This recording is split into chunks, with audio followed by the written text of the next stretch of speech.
So I'm just gonna record this Uh, in case I say anything yeah, awesome that I yeah, want to refer to all good, back here. So yeah, all good. so So do you mind if I can also have the recording or? yeah, no, I can send it to you. That's fine. Yeah, Um, awesome. yeah. So anyway, so working in advertising teaches you how to be really economical with words. It teaches you how to Hmm. write to a finite time because you only have 30 or 60 seconds. It also teaches you to be very careful not to show what you say and say what you show. And so because you only have time, you can double the amount of storytelling if you're showing Yeah, something and saying something different at the same time. So, in terms of what I've learned about the industry over my time in it, I would say I haven't been a full-time screenwriter ever, other than yeah. in verse, right? I've done 3 or 4 months where I've gone to LA and written features for other directors, or gone over there to just take classes and learn and work on my own stuff. I've pitched a lot of TV as well, and nearly got a Hmm. show made. I'm one of those people that's nearly gotten stuff up a lot, but Yeah, not enough to make it a full-time career. Uh, and so I still have a foot in ad land because I got to eat, you nice. know. And Yeah, also, yeah. also like, I mean, I'm sure you're aware, with this is the second writer's strike now happening in America in the past couple of Mm. years, or past, I think the last one was in 2004 maybe. So 17. 2017, yeah. Oh, So it's writers are, for all the wrong reasons, at the bottom of the totem pole in the Hollywood hierarchy. It's really mm. unfortunate. And I don't think this current strike will change that. I think it will just change how we get paid, and hopefully improve the royalties that people get paid on for their work on streaming Yeah, platforms. But the the I think what I've learned about the industry, again, circling back to your question, is it's very much a luxury, I think, to pursue this career, right? Because this yeah, it's a if you're in Australia, it's a tiny little market, very incestuous. If you can creep into it somehow or be brought into it somehow, then and you're in part of that inner circle of people who know how to get shit made and always seem to get funding, and that's a very small number of people, then that can work for you. But it is a really hard market. And like, to give you an example,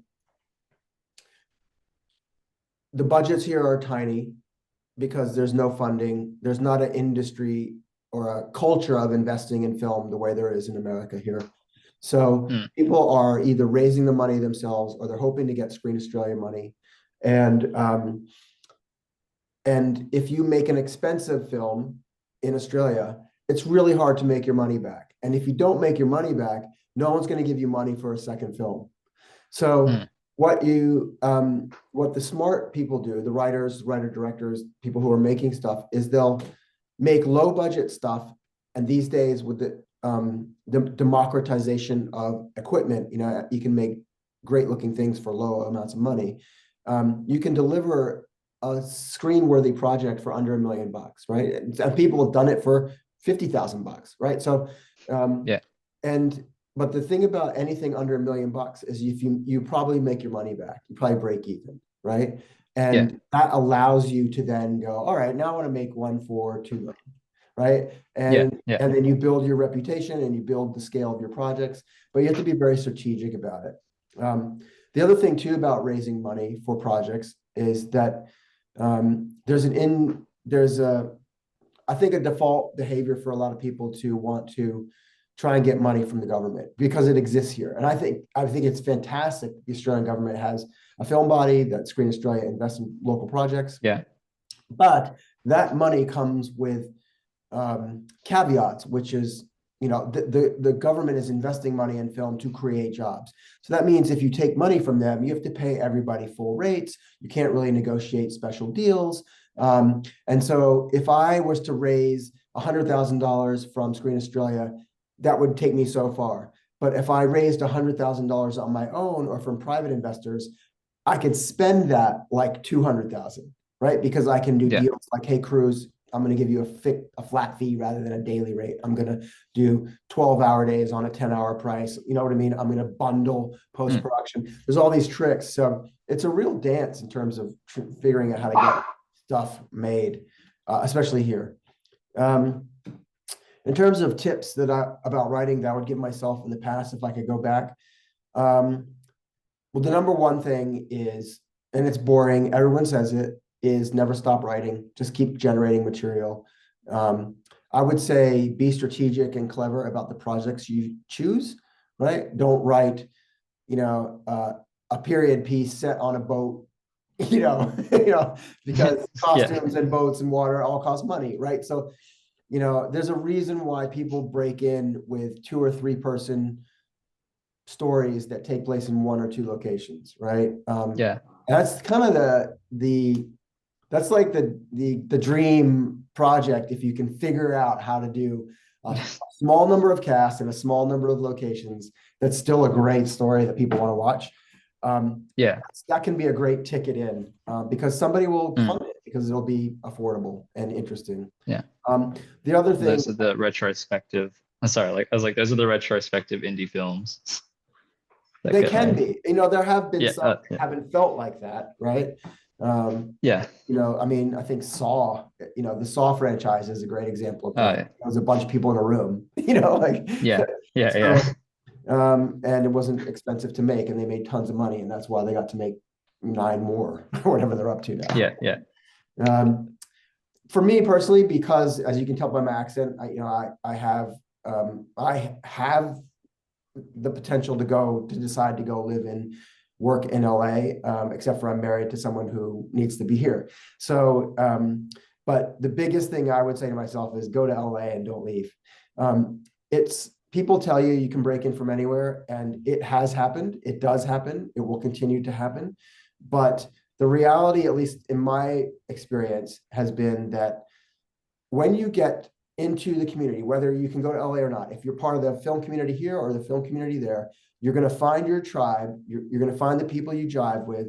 They're all going to be trying to make it, and you'll come up together. You'll support each other. You'll work on each other's projects, and eventually you'll rise up and start making things together and developing projects together. And that can't happen the way I was doing it. So the way I was doing it, like I said before, I was going to LA for 3 or 4 months at a time, working on projects, and then leaving, and my whole network would fizzle. I build up a network, it would fizzle. I build up a network, it would fizzle. And now a lot of the people that I started taking classes with, 15, 20 years ago are now players in the game, and I'm still kind of where I was because I didn't stay. So that's my kind of big thing is, if you're committed, find a way to break in, find your tribe, and support each other and learn from each other and nurture each other's growth and development. In terms of creative process, I think I have no shortage of ideas. I probably have 50 scripts that I haven't written that I've started to outline or I've got notes for, that there's something. I think if you're a writer, if you think you want to be a screenwriter and you've only got 1 or 2 ideas, that might be a sign that you can look at other things in your life, right? Because ultimately, this is an ideas-based business, right? And so for me, like, I've got more projects that I'm never going to be able to finish writing in my lifetime. So the creative process in terms of starting is really about, I'll get an idea, I'll take notes, I'll write it down, and then I'll park it. And if it doesn't leave me alone, like the one I'm writing now, I had the first idea probably 7 years ago, and it just wouldn't leave. And every time, it would just pop into my head, and I'd think of scenes, and I'd think of characters, and I'd add notes, and I add notes, and I add notes. And it got to the point where it's like, okay, now I think it's all there. I just have to get it onto a page in a script form. So I think that's the first note I would say is a sign of like how you choose what to write and how to begin what to write. The caveat being, are you writing a script to get noticed that will never get made, but you're like, when people see the script, they're going to want to know who I am and then what else I'm working on? Or are you writing a script that you want a producer to go, I can make this for, $200,000 and, and give this guy a shot, right? So those are some of the things I think to think about in terms of like the actual nuts and bones of screenwriting. Once I decide I'm going to start, I use I sort of have my own amalgamated beat sheet. It's a mix of Save the Cat, which I'm sure you're familiar with. Are you? I don't think so. That's a book you must read. Okay. I don't have it on me, but Save the Cat. Okay. There are tons of books about film structure and the hero's journey, and they all have their different opinions, from Sid Field and and many others. But Save the Cat simplifies it in a way that's really accessible, really approachable, and easily understandable. And it allows you to kind of go, in a 3-act structure or 4-act structure, depending on how you do it. These are the things that happen. These are the key beats. And when you're collecting ideas for a story, you can just insert them in your sheet, and then you can see where the gaps are. And basically, that's called outlining, right? And whenever you see pictures of writers in a room with a whole bunch of index cards on the wall, what they're doing is outlining the story, right? So by the time they sit down to write a script, it's already basically written. Scene 1, scene 2, scene 3, scene 4 of act 1, and it's all there, and they're just kind of moving through the cards and filling in the story. That's my approach. There are people who are like, fade in and just go, right?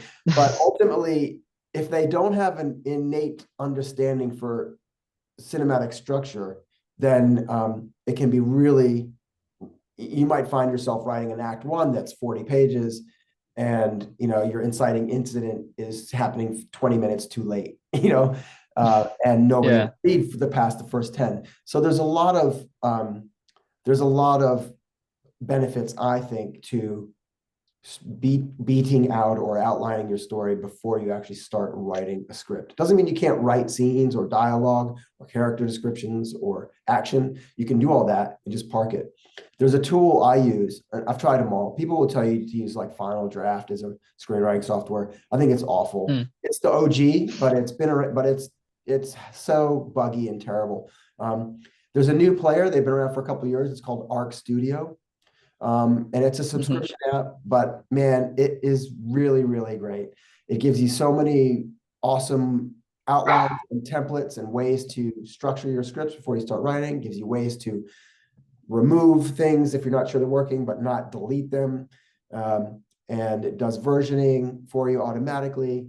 It's a great tool. So if you're looking for something to work with that's relatively affordable, that gives you structures inbuilt, like Save the Cat templates come as part of it, along with many others. It's a great, great piece of software to own and a good investment. The other thing I do is I'll ask people, like, what do you think of this idea, right? Yeah. And if people go, whatever, doesn't mean they're right. But, I guess one of the expressions I love is, if people keep telling you that you have a tail, sooner or later you have to turn it off. Right. So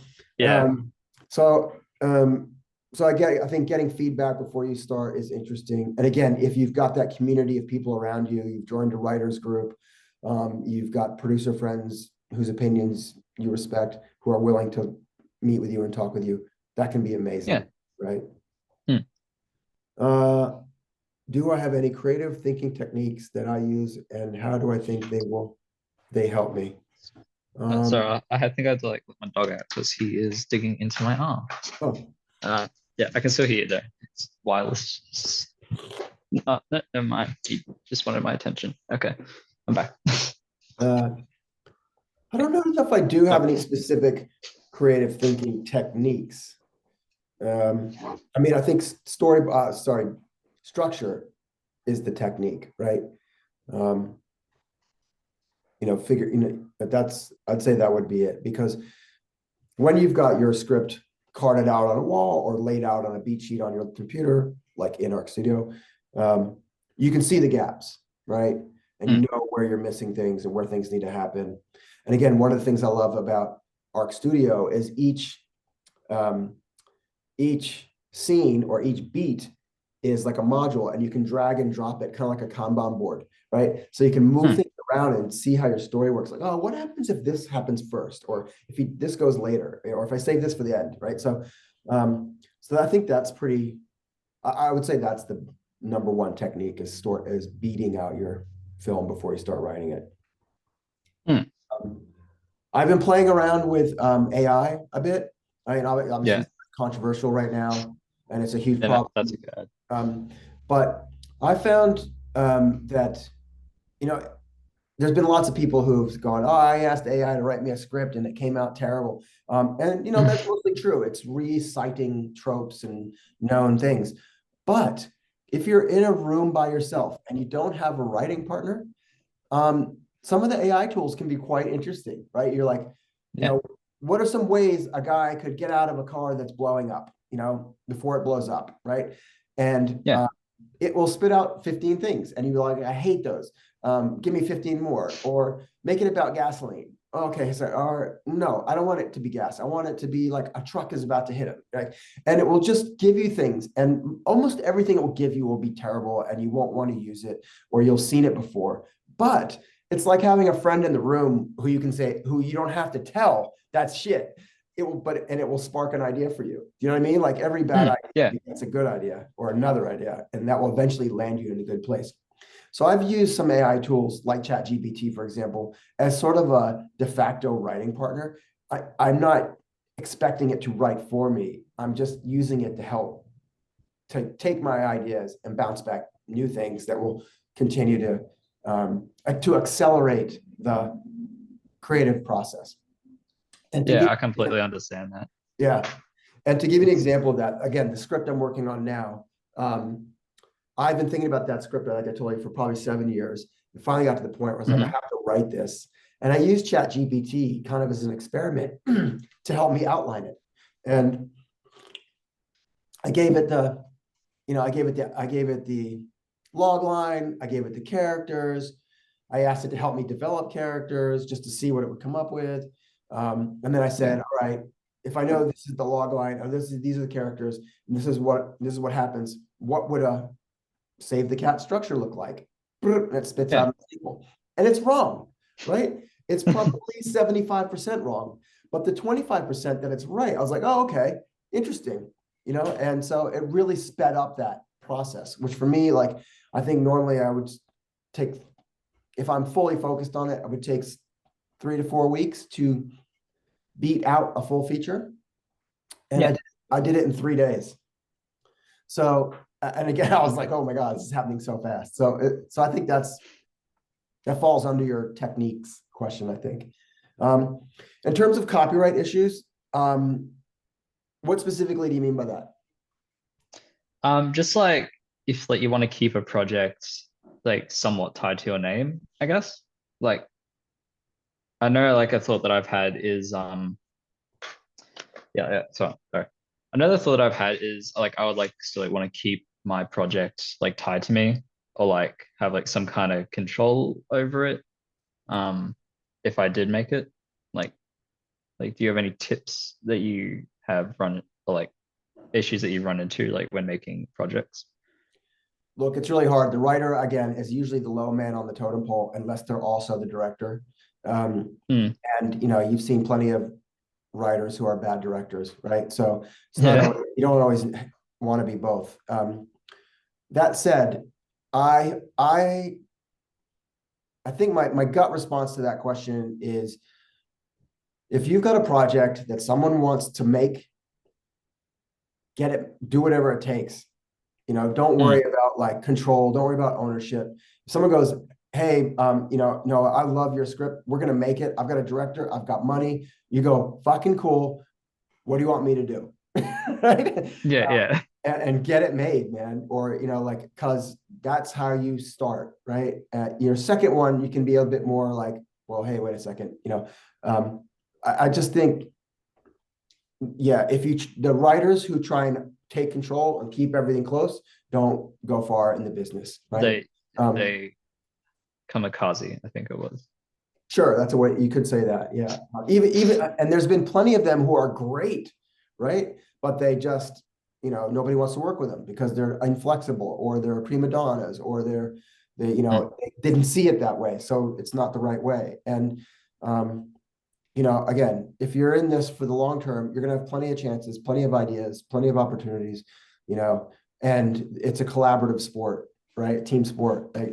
Everybody's gonna have an opinion, also there's that thing about a film being written 3 times. The screenwriter writes it, the director writes it, and the editor writes it, so plus all the producers and everyone else has input all along the way. So, just getting anything made in this world is an achievement, and I would focus on that more than control, at least in the early stages.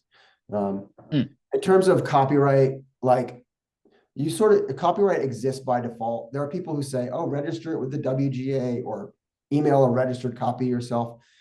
I don't believe any of that stuff is truly necessary.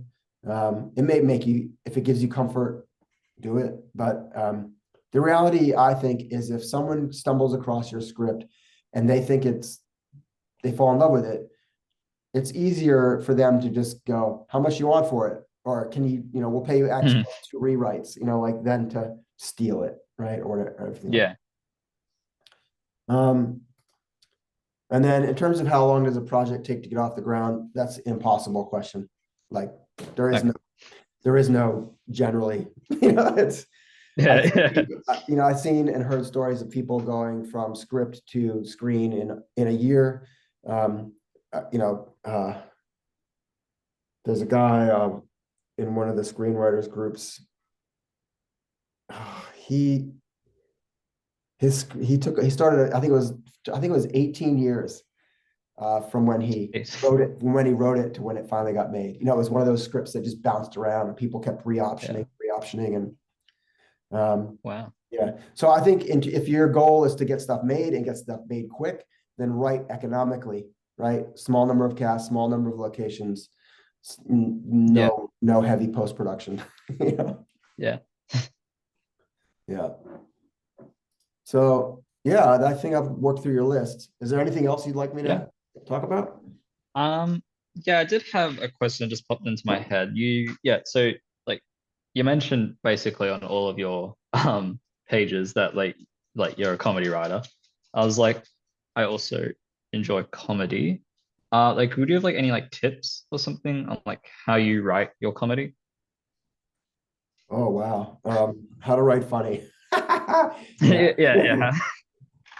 That Or is just like what's like your style and how you like do that, I suppose. Man, I mean, I like physical comedy a lot. I think people getting hurt is always funny unless it's you or someone but I think the biggest tip I would say for becoming a better comedy writer, I think that there's 2. One is be around other funny people. I have 3. Be around other funny people. 2, take notes. Have somewhere that you always have with you, like a notes app on your phone, that anytime something funny happens in your life, you write it down and you just create a library of funny shit, right? You'd be amazed how many times you're like, oh, I can put this joke in here. Or I remember when this happened to my friend, I'll put that in there, right? And then the third one is take improv classes, right? Improv, is not necessarily about trying to be funny, but it will teach you how to create comedy, right? And recognize the authenticity of moments that are what make them funny, right? So I think sketch comedy and improv comedy are great skills to get under your belt. It's also where you will meet people that you will become friends with forever, right? And possibly make projects with, and if nothing else, find some acting talent, right? So I highly recommend it. I don't know if you knew from checking out my profile, but I actually started an improv school here in Australia about 12 years ago. It's closed now. It was called Laugh Masters Academy, and we were in Melbourne, we were in Surrey Hills, and we were in Parramatta. And then COVID kind of closed it, and I decided not to reopen it after COVID. But I would say that, that is, I'm biased is my point. I have a history with it, so I believe in it. But if you look at any of the great characters you see in comedic films these days. You know, they're improv actors, right? Yeah. Think of an example, like Bridesmaids. Every single person in Bridesmaids came out of an improv school in LA called Groundlings, right? And Second City. Yeah. So all those, even, you know, Jimmy Fallon, Steve Carell, Will Ferrell, Tina Fey, you know, and all the new people coming up, that's their background, their pedigree, and also how they found their tribe, right? So I think that's an important thing to do. Nice. All right. Well, I think that is everything. Yeah. Thanks for taking. Yeah. Like, thanks for taking this interview. Super cool. My pleasure, man. I wish you the best. If and when you have stuff you want somebody to read, I'd be glad to take a look if I have time. And in the meantime, reach out to JJ. I've put a link in the chat. Hopefully you got that. Yeah. I've written that down. He's awesome, lovely guy, and I think he'll have even more great ideas and suggestions for you. Yeah, awesome. Okay, mate. Right, cool. Good luck. Talk to you later. See you later. Bye. Have a good day.